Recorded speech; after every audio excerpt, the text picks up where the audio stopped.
The attack came without warning, which Murasol later reflected was the only way Vorkai attacks ever came. One moment the celestial wanderer was moving through the quiet dark of the outer Perseid corridor, 12 crew members going about the comfortable routines of a deep space freight run, cargo holds full of medical equipment bound for the Krell frontier colonies. The next moment 3 Vorkai raider vessels dropped out of FTL less than 2,000 kilometers away and opened fire before their drive signatures had finished dissipating. The first volley took out the Celestial Wanderer's rear shields and one of the secondary engines. The second volley, 12 seconds later, destroyed the communications array backup and sent a cascade failure through the power distribution system that left half the ship running on emergency lighting. The third volley did not come because the Vorkai, professional pirates with professional patience, wanted the ship functional enough to be worth boarding. Murasol had been a cargo captain for 22 years. She had run routes through contested space, through border regions, through corridors where piracy was a known risk and precautions were standard practice. She had protocols for exactly this situation.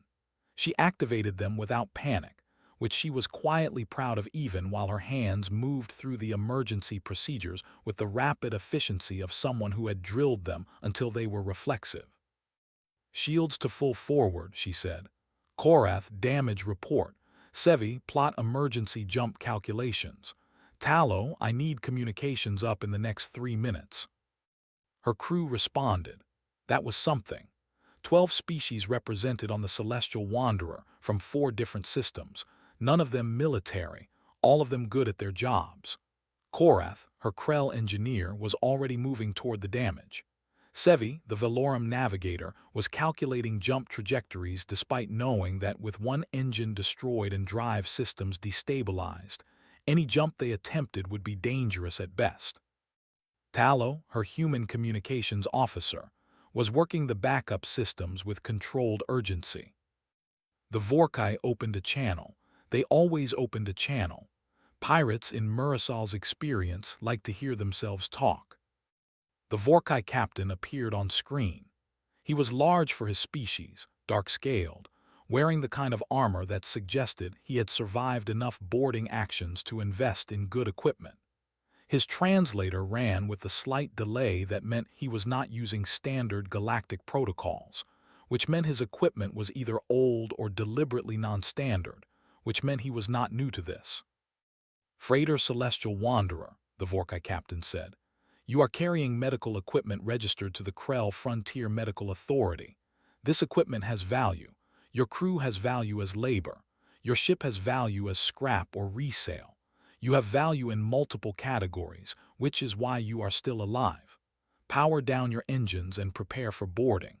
If you cooperate, your crew will be transported to the nearest inhabited system within a standard month.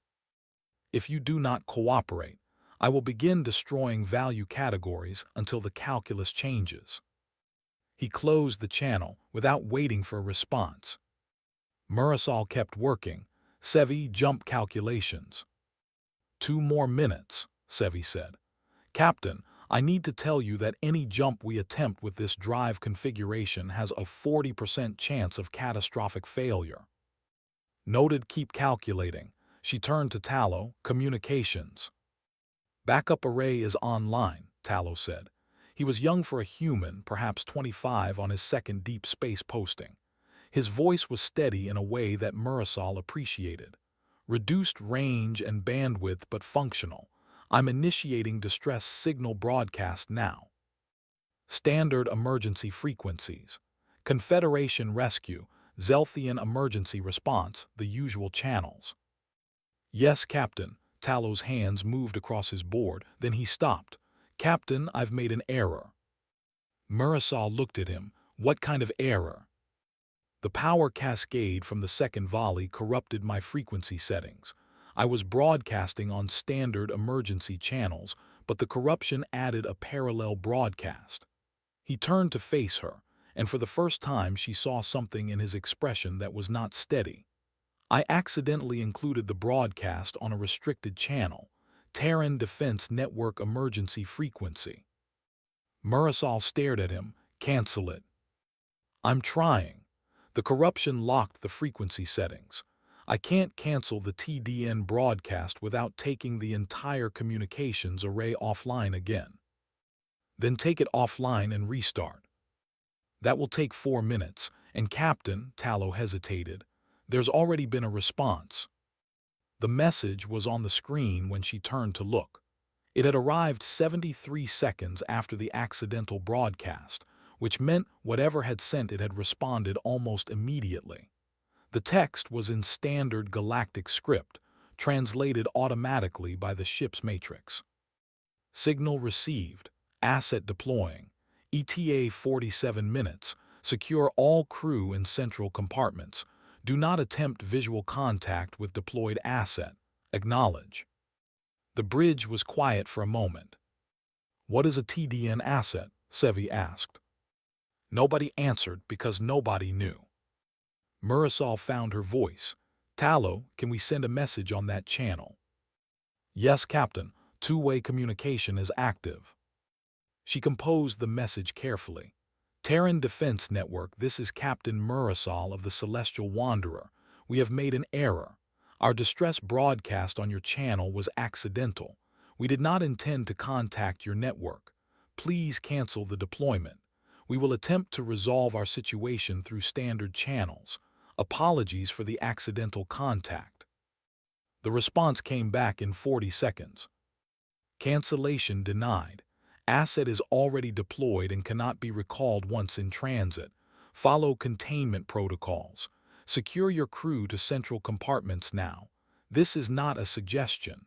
Acknowledge. Marisol looked at the message for a moment. Then she sent acknowledgement and began moving her crew. While she did this, Korath sent the damage report. One secondary engine destroyed, primary engine at 73% capacity, rear shield generator offline, backup communications restored as she knew, life support fully functional, cargo holds intact. The Vorkai had been professionally precise. Enough damage to prevent easy escape, not enough to reduce the ship's value. The Vorkai captain opened a channel again. We have intercepted your distress broadcast. Confederation Rescue is the closest responding vessel at approximately 6 hours. We will be aboard your ship in 20 minutes. I suggest you spend that time preparing your crew for an orderly transfer rather than for resistance. Then his expression changed slightly, which Marisol noticed because she had learned to watch for small changes in the expressions of species she dealt with regularly. He had received something, an intercept of some kind. We have also intercepted a transmission on a military channel, the Vorkai captain said. Apparently you have contacted humans. I am not concerned. Human diplomatic and military vessels in this region operate through standard channels and have response times of several hours. Whatever they have sent, it will arrive too late to be relevant. He smiled, which on a Vorkai looked like something a smile was pretending to be. 20 minutes, Captain. He closed the channel. Marisol finished moving her crew to the central compartments. 12 beings in a space designed for meetings and meals, species that preferred different temperatures and atmospheres pressed together in controlled discomfort. She looked at their faces. Krell impassivity masking stress she could read in body language. Velorum carapaces showing colors she associated with controlled fear. The Raxian crew members breathing more rapidly than normal. Tallow, the young human communications officer, sitting with his back against a bulkhead, reviewing something on a handheld device. What are you reading? She asked him.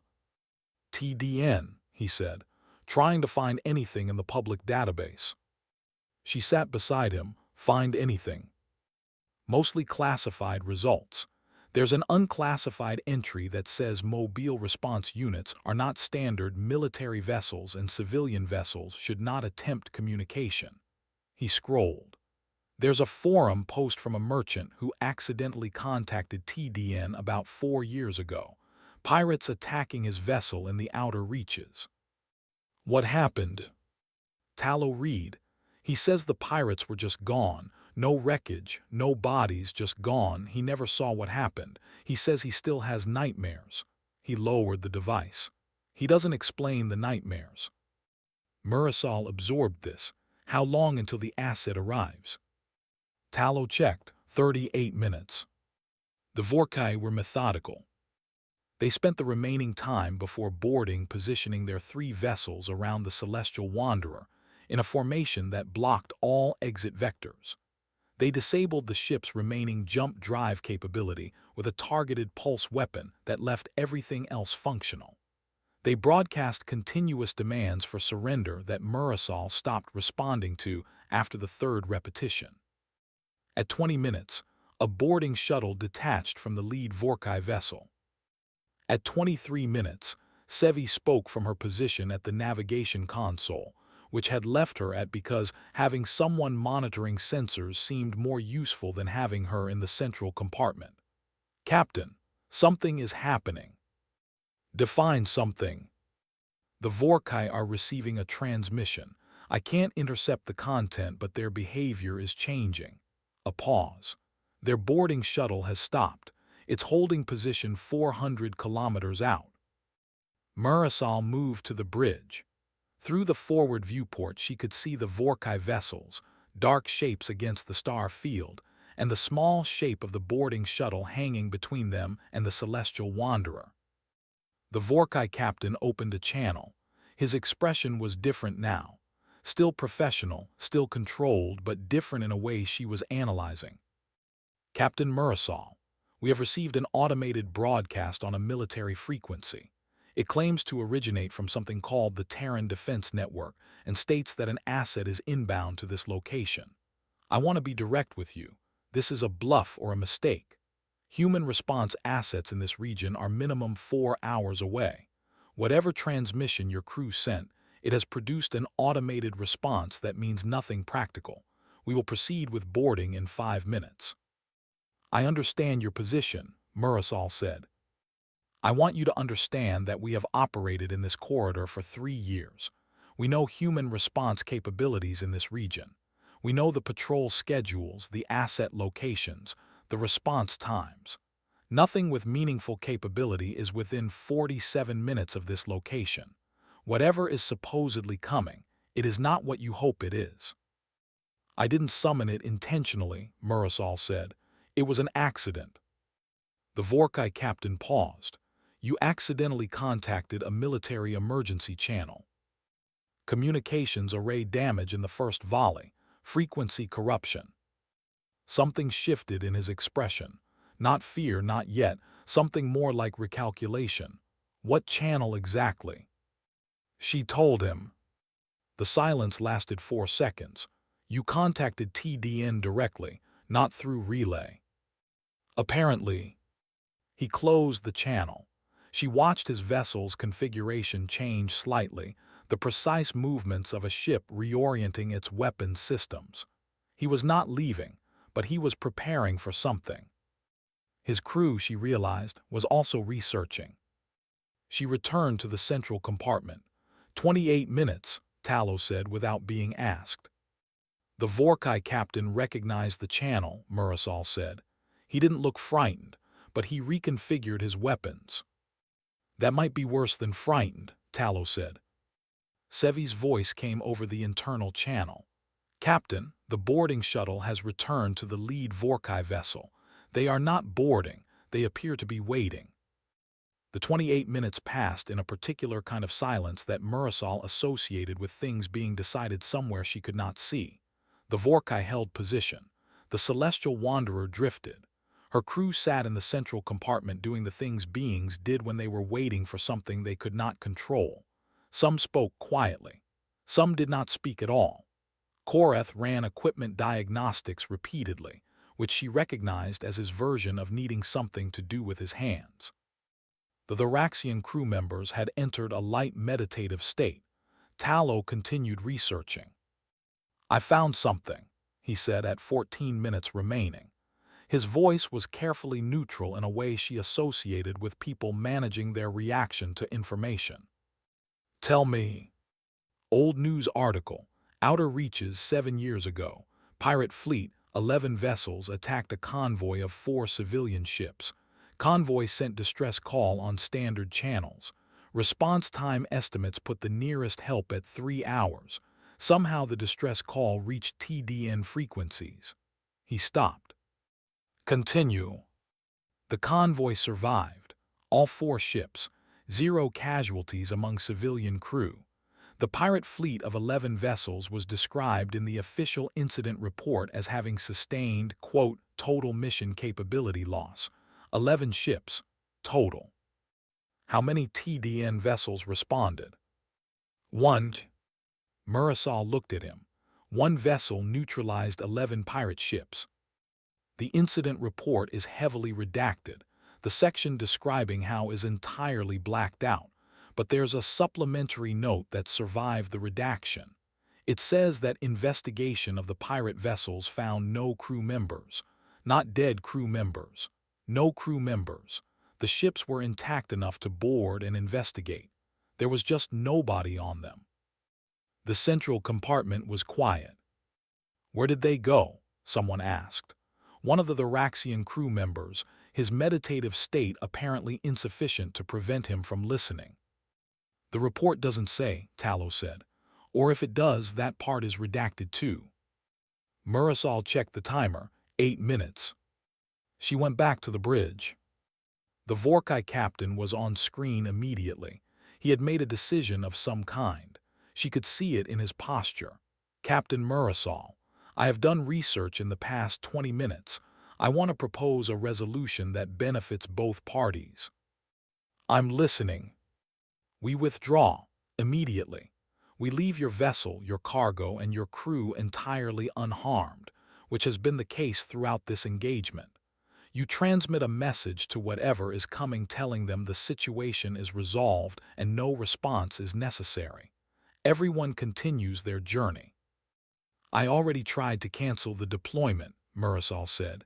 They told me it couldn't be recalled. The Vorkai captain's composure showed its first real crack. Try again. She sent another message to the TDN frequency. Asset deployment cannot be canceled once initiated. Do not attempt further contact on this channel until situation is resolved. Maintain crew containment protocols. She read the response to the Vorkai captain. Then tell them we have surrendered, he said. Tell them there is no threat. They said they don't accept surrender because verification requires resources they don't carry. 3 seconds of silence. What does that mean? I don't know, Murasol said honestly. The Vorkai captain's composure had not broken, but it was showing significant stress. She could see him processing options and finding them insufficient. What are they sending? He asked. What is a TDN asset? I don't know, she said again. You summoned it. By accident. He stared at her through the screen. She had the impression of a being recalculating something and not finding the answer he wanted. We are leaving, he said finally. Whatever is coming, we want no part of it. This engagement is cancelled. You disabled our jump drive, Murasol said. We will restore it before we leave. He began to close the channel, then stopped. Something had changed on his bridge. She could see it in the sudden attention of his crew, the way they oriented toward their stations with a sharpness that had not been there before. It's here, his sensor officer said. Could hear it clearly through the open channel. She looked at her own sensors. Something had dropped out of FTL exactly on schedule, 47 minutes from the first message to the second. It appeared on the Celestial Wanderer's sensor display as a mass reading that her systems took 2 full seconds to resolve, which meant it was large enough to require multiple sensor sweeps to characterize. When the resolution completed, Murasol looked at the numbers and then looked at them again. 4 kilometers long. The sensor display was giving her 4 kilometers in length, 1 kilometer in approximate width, with a mass consistent with a vessel that size built from heavy materials. For context, the largest vessel Murasol had ever personally seen was a Krell Dominion carrier at 1.8 kilometers. The largest vessel in the Confederation fleet was 2.3 kilometers. 4 kilometers was a number that belonged to orbital stations and asteroid mining platforms, not to ships that moved through FTL. The hull configuration was irregular, she saw as the sensors built a more detailed picture, not the clean lines of a purpose-built military vessel or the standardized geometry of commercial construction. It was built in sections that fit together without architectural unity, suggesting additions and modifications accumulated over a long time. Some sections were clearly older than others. Some showed repair patches at a scale that suggested the original damage had been significant. The overall impression was of something that had been operating for a very long time and had survived things that left marks. There were no visible weapon systems on the hull. This was notable enough that Murasal's sensor officer, Veth, mentioned it specifically. "Captain, I'm not reading any external weapon systems. No plasma cannon emplacements, no missile tubes, no rail gun arrays. Nothing." "Keep looking," Murasal said. "I am, Captain. There is one external marking, single symbol on the bow section. I can't identify it in standard databases." The hull was covered in marks, not the symbol Veth was describing, which was something different but smaller marks, lines, grouped in clusters of 5 the way certain human counting systems worked, scratched or engraved directly into the hull metal. They were everywhere. She could see them even at this sensor resolution, covering the hull in dense patterns that she could not immediately interpret, but that gave the vessel's surface a textured quality that was visible even at distance. The big ship did not respond to hails, not from Murasal, not from the Vorkai. It broadcast nothing.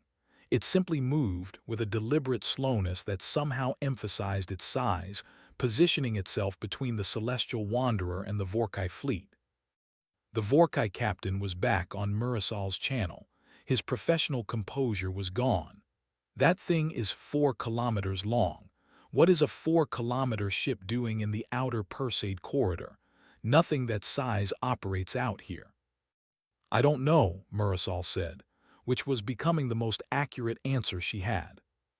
The Vorkai opened fire on the TDN vessel. She understood why, from a certain tactical perspective. The big ship was between them and the Celestial Wanderer, blocking their line of approach.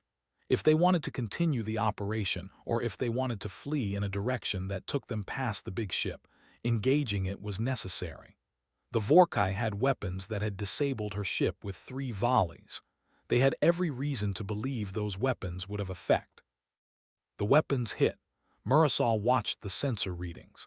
The plasma fire impacted the hull of the TDN vessel, and the readings showed exactly what happened. The energy dissipated. Not deflected by a shield system, not absorbed by armor plating in any standard sense, but dissipated, spread through the hull material in a way that produced no measurable secondary effects. No damage readings. No heat signature increase beyond minimal. No hull breach. The weapons simply hit and became irrelevant. The Vorkai fired again. Same result. Then again, heavier this time, their larger cannon systems joining the smaller ones. The sensor readings showed more energy, better aimed, more sustained. The hull of the TDN vessel showed no response. The big ship remained silent. "Their hull is absorbing our fire," the Vorkai sensor officer's voice was audible through the open channel. "I'm not reading any shielding. It's the hull itself. What is that material?" Nobody on the Vorkai bridge answered. On the Celestial Wanderer bridge, Murasal had no answer either. The Vorkai continued firing for 3 minutes. The big ship continued absorbing it. Then the Vorkai captain did something that Murasal recognized as a rational response to an irrational situation.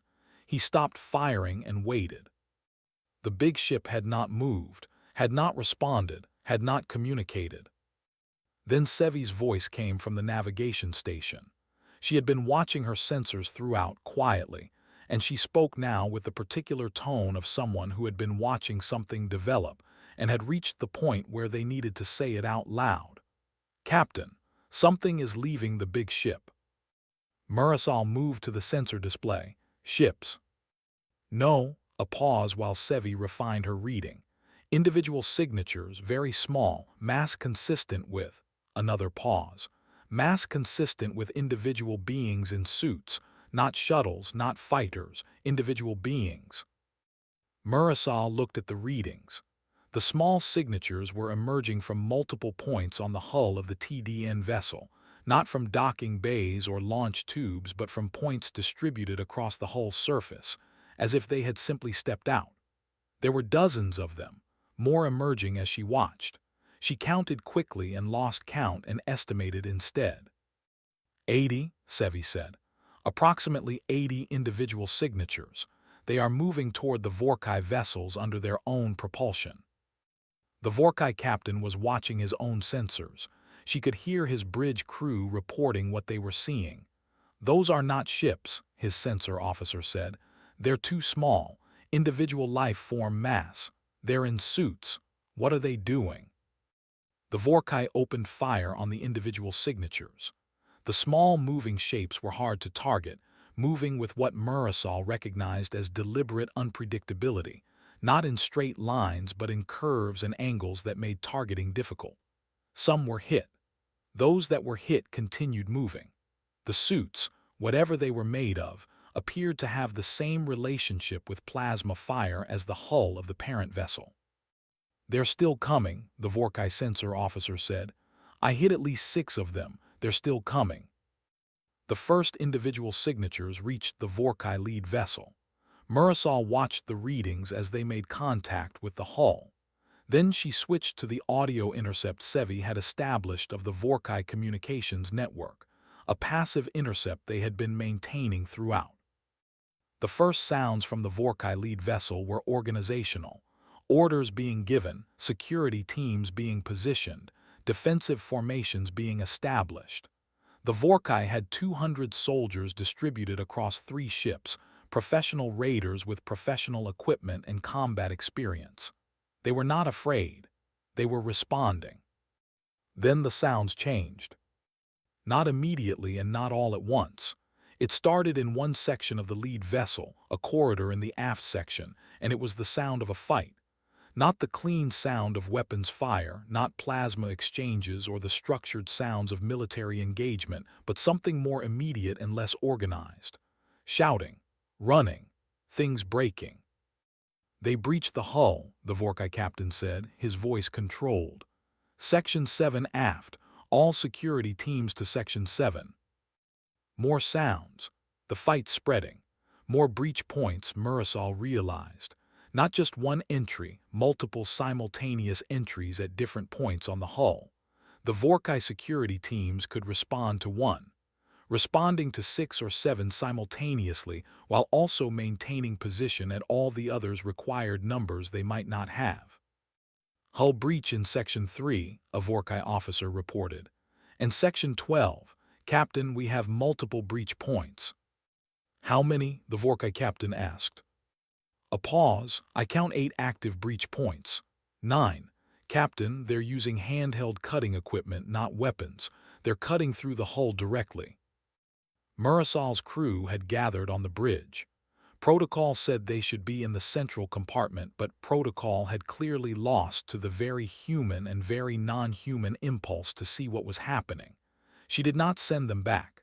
She understood the impulse. The sounds from the Vorkai communications network were becoming harder to characterize. The organizational sounds, the orders and responses of a military unit under attack, were still present, but they were competing with something else.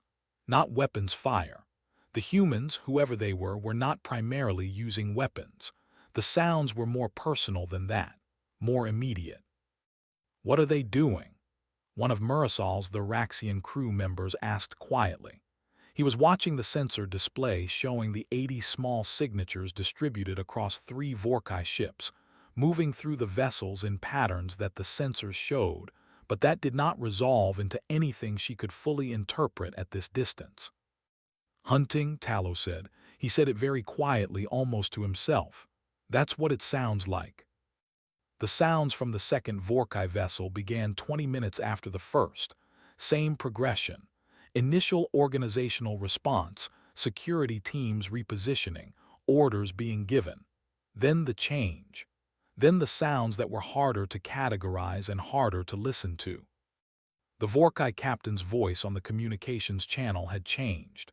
The professional control was eroding, not all at once but progressively, each transmission slightly less measured than the last. Captain Murasol. His voice came at 35 minutes into the engagement. Tell them to stop. Tell them we surrender. Tell them whatever they need to hear.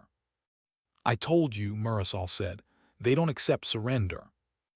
Why? What does that mean? Every military force accepts surrender. They said they don't have resources for verification. A burst of sound from the Vorkai network, voices overlapping, something that her translator struggled with because the speakers were clearly not speaking for communication, but for other reasons. The Vorkai captain was silent for a moment. What do they want? He asked. His voice was quieter now. I don't know, she said. They haven't communicated anything. They boarded our ships and they haven't said a single word. They don't respond to our challenges. They don't respond to surrender. They don't respond to anything. They're just, he stopped, started again. What are they? Murasol thought about how to answer this. Human, she said finally. Humans use guns, the Vorkai captain said. Humans have military protocols. Humans accept surrender. These are not behaving like any humans I have dealt with. I think, Murasol said carefully, watching the sensor readings of the 80 small signatures moving through 3 Vorkai ships with patient, systematic thoroughness. These may be different humans. She thought about what Tallow had found. The forum post. The old article about 11 ships. The redacted incident report with its note about no crew found aboard the pirate vessels. She thought about the message. They don't take prisoners because prisoners require resources units don't carry. The third Vorkai vessel went quiet at 1 hour 47 minutes. The sounds from the communications network had been decreasing for the past 30 minutes, sections going silent one by one, until the second vessel had gone quiet at 1 hour 23 minutes, and now the third had followed. The sensor display showed the 80 individual signatures reassembling. Not in the chaotic distribution they had spread into across 3 vessels, but organizing, drawing together, moving back toward the TDN vessel in a progression that was not hurried, but that covered ground efficiently. The big ship waited. It had not moved since it positioned itself between the Vorkai fleet and the Celestial Wanderer. It had made no sound. It had communicated nothing. As the last of the small signatures returned to the TDN vessel, the ship's communication system activated. One transmission, directed to the Celestial Wanderer. Threat neutralized. You are clear to resume your route. Have a safe journey. Murasol stared at the message. She composed a response. What happened to the Vorkai crew? Are there survivors? What is your vessel? What are you? The response came back immediately. Information classified. Safe travels. The TDN vessel began to move. Slowly, with the same deliberate quality its arrival had carried, it turned from its position between the 2 fleets and began accelerating away from the engagement site. Murasol watched it go. Captain, Sevi said, the Vorkai vessels, I'm reading them on sensors. Their power signatures are active. The ships are intact. Life signs. A pause. Captain, I'm not reading life signs on any of the 3 vessels. The bridge was very quiet. No life signs, Murasol said. Correct. 3 intact, fully powered vessels with no crew aboard. Nobody spoke for a moment. Murasol thought about the old article, the incident report. No crew members, not dead crew members, no crew members. She had a decision to make. The TDN vessel was accelerating away. Whatever answers existed, they were leaving with it. She could follow established protocol, file a report, accept that this was classified information she was not entitled to, and take her crew home. Or she could do what she recognized as the slightly foolish and entirely understandable thing. Sevi, plot an intercept course. Close approach, not docking range. Captain, I want a visual. Sevi plotted it without further comment. The Celestial Wanderer, its repaired primary engine at 73% capacity, moved to follow the TDN vessel, not to intercept it in any aggressive sense, but to come alongside it at distance close enough for visual resolution. The TDN vessel did not respond to their approach, did not alter course, did not communicate. When they came alongside at 800 meters, Mursaw looked out the forward viewport at the hull of the TDN vessel and understood immediately what she was seeing, even though it took her brain a moment to process it. The marks she had seen on sensors were visible with naked eye at this range. They covered the hull in the dense, grouped pattern she had noticed, 5 marks in each group, groups clustered in sections, sections covering every visible surface of the 4-kilometer hull. Not decorative, not structural, too irregular for any engineering purpose. Tallies, they were tally marks, the universal notation for counting things. How many? She heard herself ask. Tallow had already started. He was using the optical sensors to capture high-resolution images of the hull sections as they moved alongside, running counting software. She watched him work. She watched his expression. I need to recalibrate, he said. The software keeps returning an error. The number seems too high. What number? He looked at the calibrated result. 4,347. The bridge absorbed this number.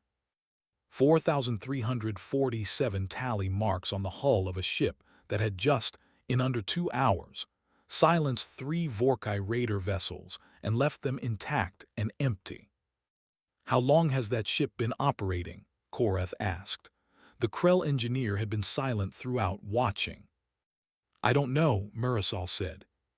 Tallow was working his handheld.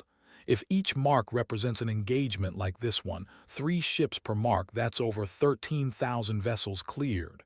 He stopped, started again. That can't be right. Maybe each mark is a ship, Sevi said, not an engagement. They looked at the hull, covered in marks from bow to stern, every surface dense and thorough. Either way, Tallow said quietly, it's been doing this for a long time. At the bow section, they could see the symbol Veth had identified earlier. Not a ship name in standard format, not registry numbers, but a symbol Mursaw recognized as human script. Her translation matrix resolved it as she looked. TDN, persistent consequence. The ship accelerated away from them. Within 5 minutes it was too distant for visual resolution. Within 12 minutes it had jumped to FTL and was gone. Mursaw sat in the command chair and thought for a while. Then she called her crew together in the central compartment, all 12 of them, and told them what she was going to put in the incident report. Not everything she was thinking, what she knew as fact. They had been attacked by Vorkai raiders. They had accidentally contacted a restricted military frequency. A vessel had responded and neutralized the threat. All crew members of the Celestial Wanderer were unharmed. Cargo was intact. The Vorkai vessels remained at the engagement site, intact and empty of crew. One crew member, a Thraxian named Resh, raised a question she had been expecting. What happened to the Vorkai? I don't know, Mursaw said. Do you want to know? She thought about this seriously. I'm going to research it, but I'm not sure the answer exists in any accessible form. She spent the 3 days of transit back to the nearest station doing exactly that. Tallow helped. Together they built the most complete picture the available information allowed. TDN, the Terran Defense Network, was a human military organization whose public information was minimal and whose classified information was, as the database had informed her, extensive. What she could find about mobile response units was fragmentary, sourced from incident reports like the one Tallow had found, from forum posts and merchant accounts, from a few academic papers that discussed the theoretical framework for deep space security, without ever clearly describing what actually implemented it. The picture that assembled itself from fragments was this.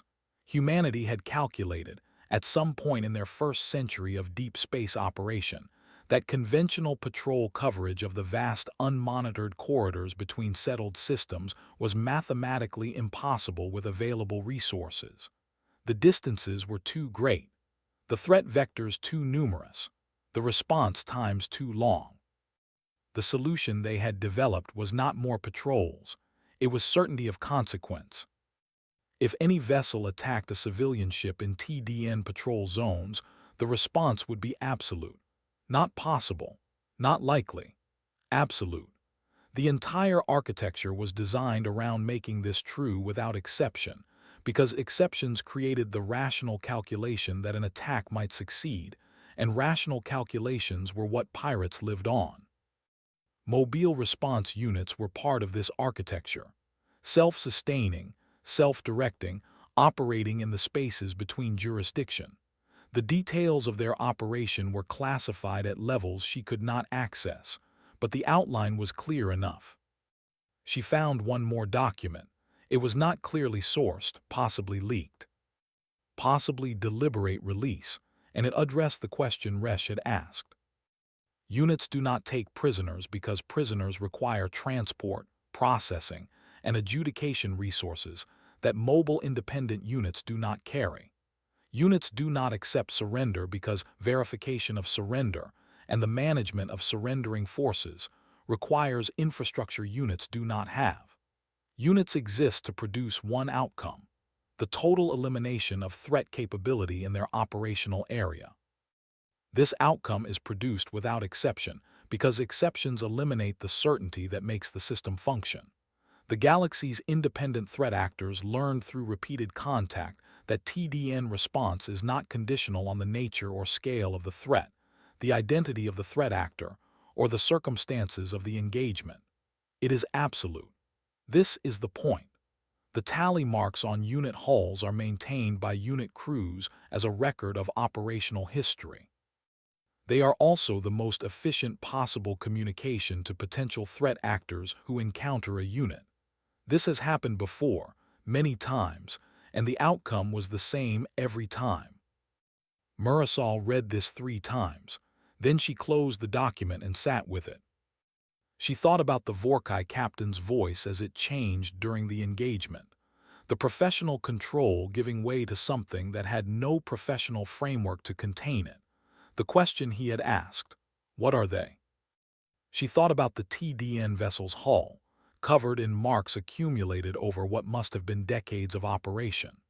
She thought about 80 individual signatures moving through 3 ships with patient, systematic thoroughness, and leaving in under 2 hours, and saying nothing throughout except that the threat was neutralized and she should have a safe journey. She thought about 4,347 tally marks.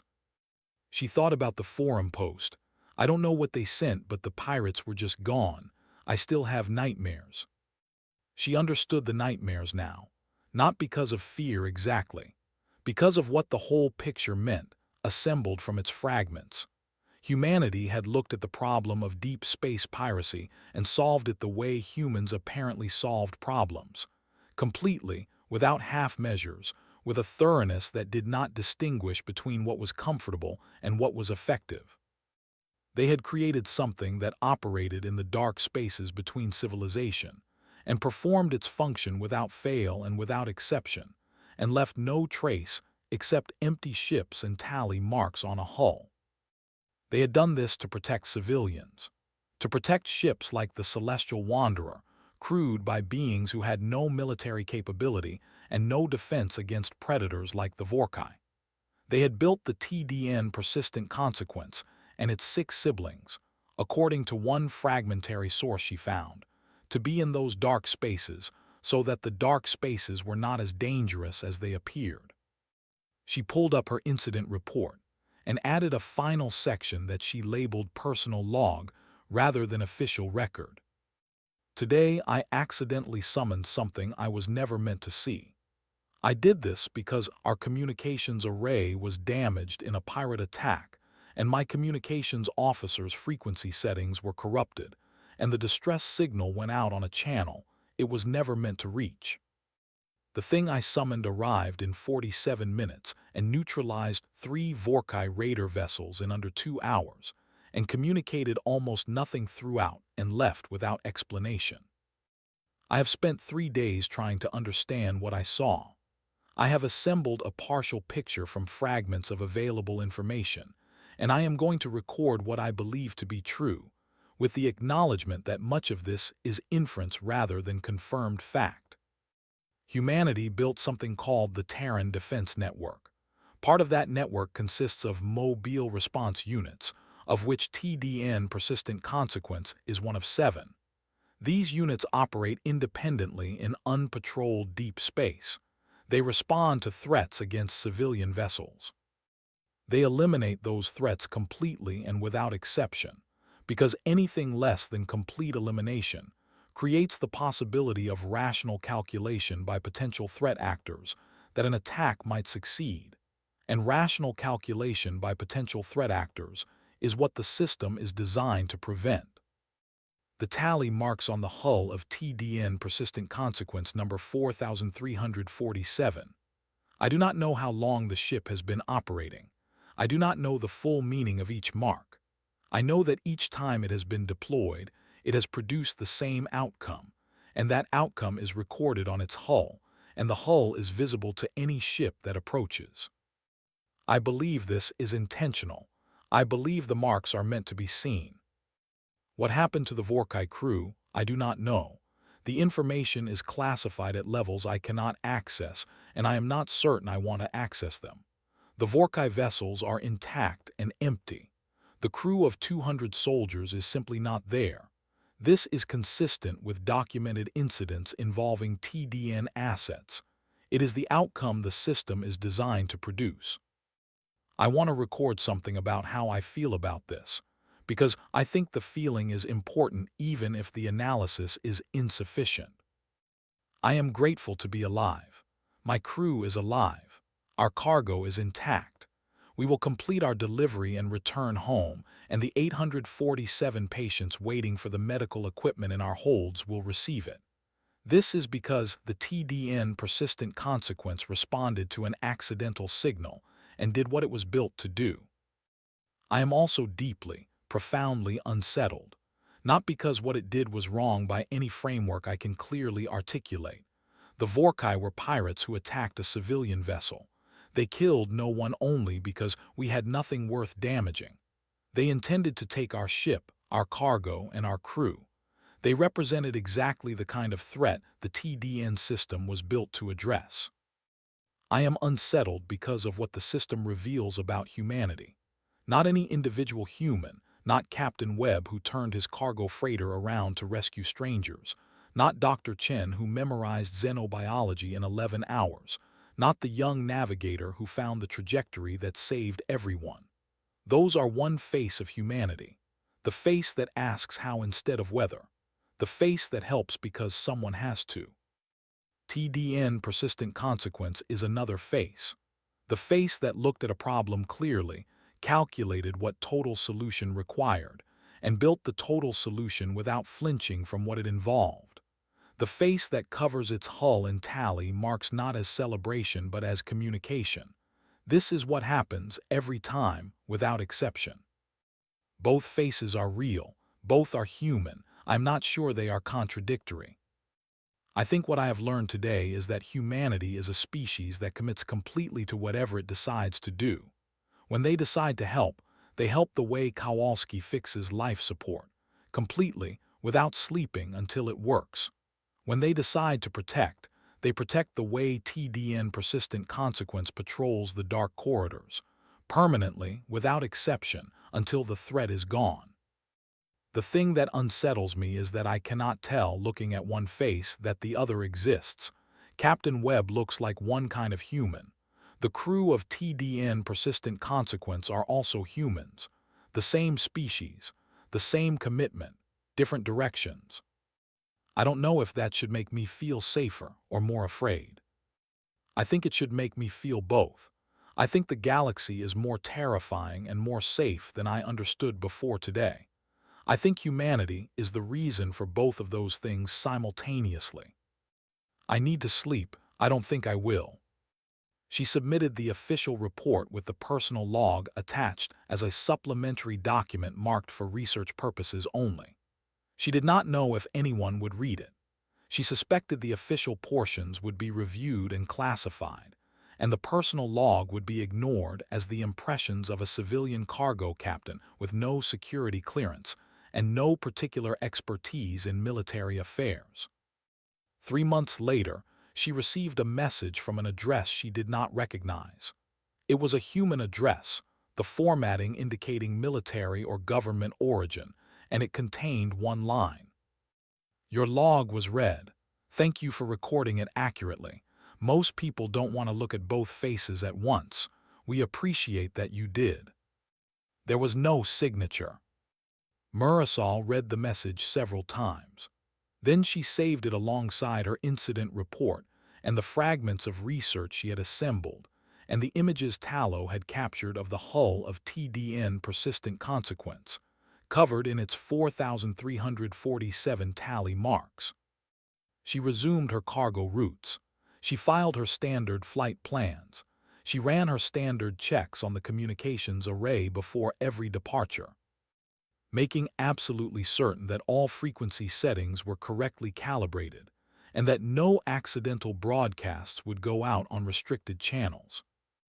Though sometimes, late in a transit, in the quiet hours when deep space pressed against the viewports and the ship moved through the dark corridors between systems, she found herself thinking about the TDN vessel, about its hull scarred with the accumulated record of decades of operation, about the 80 signatures she had watched move through 3 Vorkai ships with patient, systematic efficiency, about the single message, threat neutralized, have a safe journey, about all the ships that had moved through these same dark corridors before her, ships that had not called for help in time, or had not known help existed, or had encountered something before the TDN could respond. Ships whose voyages had ended in these spaces between civilization. And about all the ships that had moved through these corridors and arrived safely. Ships whose crews never knew what had been waiting in the dark and had been redirected away from them. Ships that arrived at their destinations and unloaded their cargo and refueled and departed again without ever knowing that somewhere in the void between departure and arrival, something had made a decision and removed a threat and added a mark to its hull and moved on. The tally marks were for those ships too, the ones that never knew. The Celestial Wanderer ran its routes. The dark corridors between systems were full of things Marisol could see on sensors and things she could not. She noted, on her third run through the outer Perseid corridor after the incident, that she felt less afraid than she had expected to feel. Not because the corridor was safe. She knew better than to think it was safe. Because she knew now that somewhere in the dark, something was watching. Something patient and thorough and absolutely committed to a single outcome. Something that had been doing this for a very long time and intended to keep doing it. Something that left no trace except empty ships and tally marks, and the simple message that you were clear to resume your route and should have a safe journey. She reached her destination on schedule. She unloaded her cargo. She refueled and filed her next flight plan and departed again. In the dark spaces between, the TDN Persistent Consequence continued its patrol.